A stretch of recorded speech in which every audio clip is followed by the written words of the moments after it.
So it's been multiple hours since that Springboks victory over the Irish at the Aviva Stadium, and there's been so much to dissect from this matchup. We saw a huge amount of cards, we saw massive physicality, and at times one of the more uncomfortable test matches we've seen in quite some time. I've been trying to dissect this match, which has been tough to do. There has been plenty to look through, but one thing was for sure, this game didn't just feel like a match of rugby. This kind of felt personal between these two sides, and I know there's been a huge back and forth between the fan bases, and it seemed to show in the way that the players were while out on the field. This was a scrappy type of contest, one that did feel like there was bad blood, and at the end of the day, one of these two sides really wanted to make a statement up against the other and in this match. But in this review, we'll be looking through at what happened throughout the 80 minutes, or should I say the 120 or so minutes that it took to get through this contest, the players who stepped up, also where these two sides go from here, as one of them's in action in just 7 days' time. But jumping into it, this match from the get-go, it had a really interesting feel about it. There was tension between these two sides, the Irish and the South Africans, two sides that have had quite the rivalry building throughout the last few years. Now, it had been 13 years since the South African side had got themselves a win in Ireland, and this was certainly a victory that Rassie wanted to add into his many accolades since taking over as Springboks head coach. But for the South Africans in this contest, they started fast. The try in the 4th minute for Damian Willemse off a great backline movement of the South Africans, and already after that try was scored, you could tell that this game felt a little bit more than just a friendly kick around of a rugby ball, because the shushing from Damian Willemse to the Aviva crowd, that kind of set the tone for the type of match that we were going to get. This was not going to be friendly, this was going to be a battle out there on the field, and that is exactly what we got. Sometimes it was scrappy, sometimes it was a little bit ugly, and the penalties at times, well, they were flowing very thick and fast throughout the 80 minutes. And speaking of penalties, we did see one against Sasha Feinberg-Ngumezulu for a shoulder charge on Tommy O'Brien. Now, depending on who you went for, kind of depended on what outcome you felt was right. In that scenario, I saw a lot of neutrals saying they would have liked to see it as a yellow card to Sasha, not because of any head contact, but more so because of the intent of no arm wrap, and those have been given as yellow cards before. That is one thing in the world of rugby at the moment that at times we have lacked, and that is consistency in decisions. But in this case, just a penalty against Sasha Feinberg-Ngumezulu, and little did we know at the time that there was going to be a challenge much more brutal just around the corner, and that was the one of James Ryan in the 20th minute of the contest. The Irish, they did all the hard work. They managed to get over the try line. It would have been Ty Byrne who scored it, but then the TMO looking upstairs and finding out that James Ryan had committed an act that looked in no way accidental and couldn't result in anything but a red card in that instance. Now, we did see the yellow presented to James Ryan, which was further then upgraded to a red a little bit later on, but it was cynical. It was not a good look in that breakdown, and it also ruled out that first try of the match for the Irish. Now, the thing is, James Ryan, he is a physical player, but this was just stupidity. Malcolm Marx, he was in the breakdown, and James Ryan came flying over the top of it, off his feet, shoulder to the head, no mitigation whatsoever. It was a brutal clean out, but the thing is, that didn't even knock Malcolm Marx out. In fact, that didn't even take him off for an HIA. There is the saying, if you cometh the king, I think it's cometh, it's a real old saying, if you cometh the king, you best not miss. And he didn't miss, but Malcolm Marx stayed out there. He actually got himself man of the match in that game too, Malcolm Marx. So James Ryan, if that was what his goal was, to take out one of the best Springboks on the field, he failed badly. But the brain fade from James Ryan not only meant that he was going to be off the field, but for the Irish, it was going to continue a line of ill discipline throughout the 80 minutes. We saw Sam Prendergast go to the bin in the 34th minute, not too long after Kobus Reinach scored himself the try and the second of the match for the Springboks. It was actually in the build-up of that try that the advantage was given against Sam Prendergast, so he went to the bin, and already it seemed like the Springboks were starting to take control of this matchup. Now, one element of this game that I am still yet to talk about is the scrums, and they were absolutely massive out there on the field. We saw multiple scrum penalties. I see the statistic here, 16 scrums that the Springboks had throughout this matchup, and they won every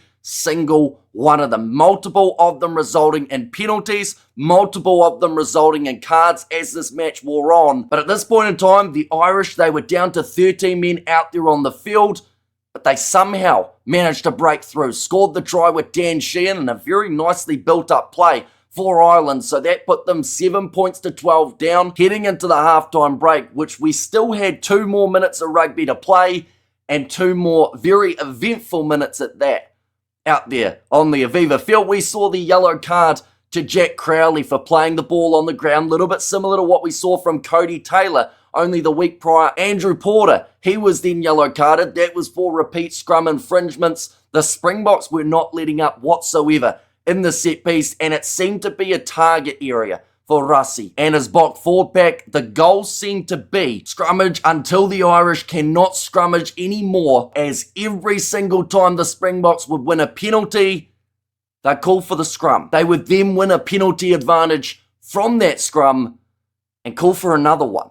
And it was just a repeat cycle. In the 43rd minute of the first half, Andrew Porter got himself sent to the bin, so Ireland were playing with 12 men out there on the field. There was a penalty try awarded after a couple more attempts at scrum time from the Springboks to really assert that dominance. So going into halftime, 19 points to 7. And overall, I think the Springboks would have been pretty happy with how that first half went. Ireland at that point in time had already received 4 cards, and the Springboks had already scored themselves the 3 tries with the penalty try, Cobus Reinarks, and also Damian Valimza earlier on. And the match, then it moved on to the second half, and it was a little bit different from what we saw in the first 40. We saw the early 3 points taken by Sam Prendergast when he made his way back out onto the field. Sasha then got himself a brilliant try off a massive fend on Jamison Gibson Park, carving through a gap and scoring Springbok try number 4 in this contest, bringing them up to 24 points to 10. Another penalty for Prendergast, and then we actually ended up in a scenario that we hadn't been in since that James Ryan red card. 15 on 15. Now, it did take a long time to get to that point, but from there we then saw another yellow card for the Irish. Paddy McCarthy, same as what we saw from Andrew Porter, unable to hold up that Springbok scrum, and as soon as he went off the field, the first call from the box was to go straight back to scrum time. I don't think I've ever seen a performance from the Springboks where they've been so relentless and unforgiving at scrum time. There were many opportunities that the Boks could have taken a quick tap and more than likely scored a try, but it seemed like at times throughout this match, yes, the goal was to win the game, but it also seemed like there was a little bit of something more out there on the field, as if the big purpose of these scrums was to just show how much more dominant they were than their opposition. Their goal out there on the Aviva Stadium in front of the packed out crowd was to embarrass the Irish at set piece, and that is exactly what they did time and time again. The scrums kept on flowing, the changes kept on happening, but it didn't make a difference. The Springboks again and again would keep on putting the pressure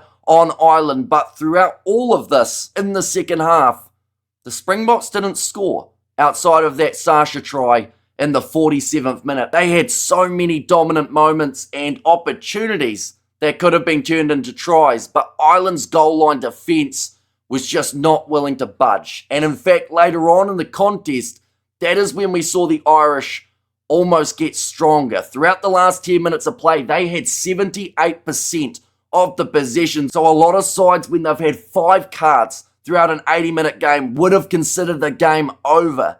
But this Irish side still believed that they had enough left in the tank and enough determination to be able to try and get over the line up against the Boks. And I do feel like that is where they deserved a huge amount of credit for what they were able to do in the later stages. They were not going down without a fight, and let's be honest, that's what this match was. It was nothing pretty between the two teams. It was just downright ugly test match footy, almost old school. The only thing it was missing was the punch-up, but it seemed like they were on the verge of that a few times throughout this matchup. In the 79th minute, we actually saw Grant Williams get himself the yellow card, but from there, Ireland, everything that they threw at that Springbok defence wasn't enough They couldn't find a way through. It was brilliant defence from the Springboks on their own goal line, just like we saw from Ireland throughout the rest of the contest, even with those disadvantages. Just neither team wanted to budge throughout this 80 minutes, which, as weird of a contest as it felt at times, and almost not like other matches we have seen throughout November,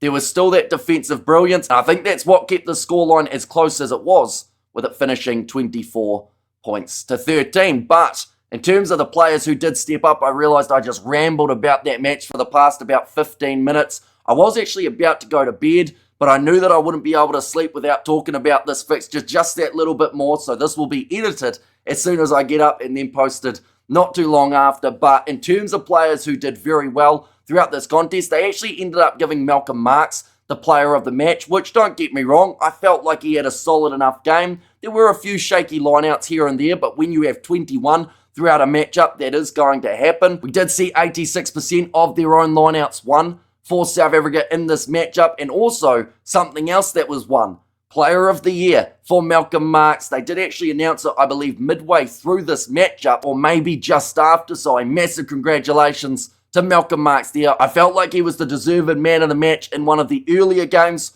of the November International, in which they did, I believe, give it to Sasha Feinberg Ngumezulu. I think that was the game up against the French, but for me here, I don't know if I would have given Malcolm Marx man of the match for this contest. In fact, they actually didn't have the players who I felt were the strongest as man of the match nominees for this matchup. I thought that Thomas du Toit throughout the first half was absolutely pivotal in the way that the Springboks were able to play. He was dominant at scrum time. Also, earlier on in the fixture, got that crucial turnover for South Africa just out from the goal line, which stopped any chance of an Irish try of being scored. Also, Thomas du Toit did make 13 tackles throughout the contest, so one of the busier players out there on the field. We've got to remember, he only played the first half and didn't actually get to complete that, as he was taken off the field for Wilco Low just before the halftime break. But Pieter-Steph du Toit, I thought that he was outstanding throughout this contest alongside Jasper Wiese in the loose forward trio. Some real great physicality shown, as you would expect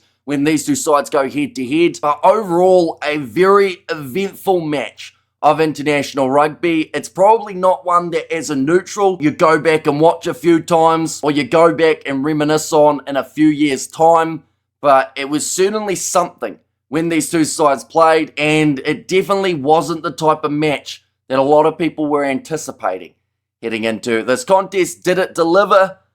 I would say possibly not. I think that it was a bit lackluster with the amount of cards that we did see throughout that match. Now, that is absolutely nothing against the Springboks, because they couldn't help the fact that Ireland got so many cards. But at the same time, I think if you ask the Springboks, would they have liked to have more than 24 points at the end of this fixture?